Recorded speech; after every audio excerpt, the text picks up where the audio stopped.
Hi guys! Welcome back sa aking YouTube channel. Kung bago ka dito sa aking channel, pakiclick nyo na guys yung subscribe button at saka notification bell para updated po kayo sa mga bagong videos na i-upload ko.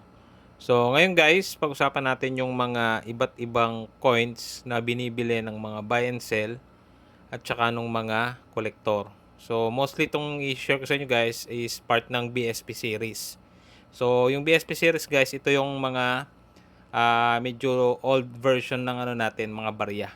So papakita ko sa inyo guys kung ano yung mga binibili ng mga kolektor at saka buy and sell. So dito sa piso guys na BSP series, so ito papakita ko guys is hindi yung exact na year, no. So yung itsura lang. Pero ang hanapin niyo guys is year 2005. Ayan, na ganitong coin po, which is piso na part ng BSP series. Itong ganito guys, range niya is around 300 to 500 pesos. Ngayon may iba po na nagbebenta nito ng around 700. Ang condition naman kasi noon is uncirculated, no? But yung iba, mga ganyan lang po yung range nung pagbili. And yung iba naman, bumibili din ng medyo mataas, no? Depende sa condition ng coin. So, sunod natin guys, itong 5 piso na BSP series. Yung ganito pong 5 piso is made of brass. And ang kailangan nyo pong hanapin dito guys is year 2006. No? At kasi yung mga ganyang year guys, same nung 2005 na piso, mga hard to find years po yan. No? And ang presyo guys is around 1,000 to 1,500.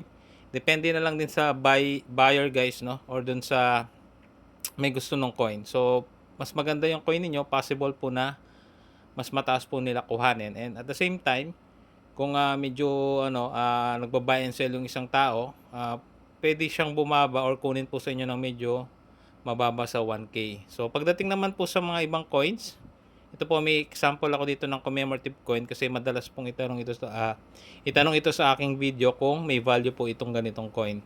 So ito ay circulating commemorative coin guys, at ang value lang po nito is face value. Pag sinabi pong face value is 10 piso lang din po ito, no? Merong mga may value nito guys, yung mga naka-blister pack, which is official release po ng ng Bangko Sentral ng Pilipinas. Pero ito pong ganito, lalo na circulated po, is expect nyo na po na wala po talagang bibili nito. At the same time, yun nga, face value lang po ito, no? So pagdating naman po sa sa BSP series na hindi commemorative pero yung bimetallic pa rin po, ang kailangan nyo pong hanapin dito sa mga ganitong coin guys is year 2007 po at saka 2009.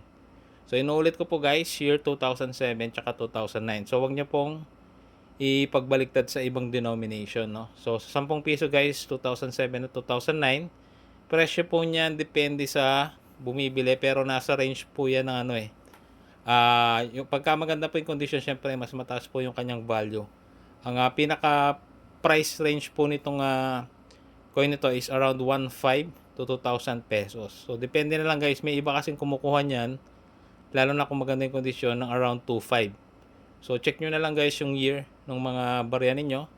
Baka meron po kayong mga year na sinabi ko. So recap lang natin guys. Sa piso, year 2005.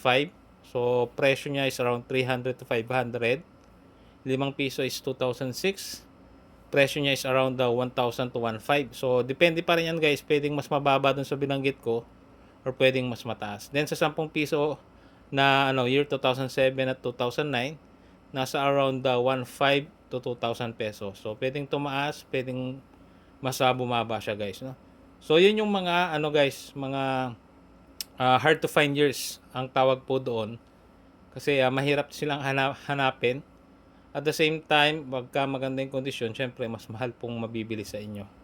So yun lang guys, yun yung mga year na hanapin ninyo. Huwag nyo pong pagbalik-balik ta rin yung mga year na hinahanap. So yun lang guys para sa video na ito. Muli, maraming salamat sa panonood.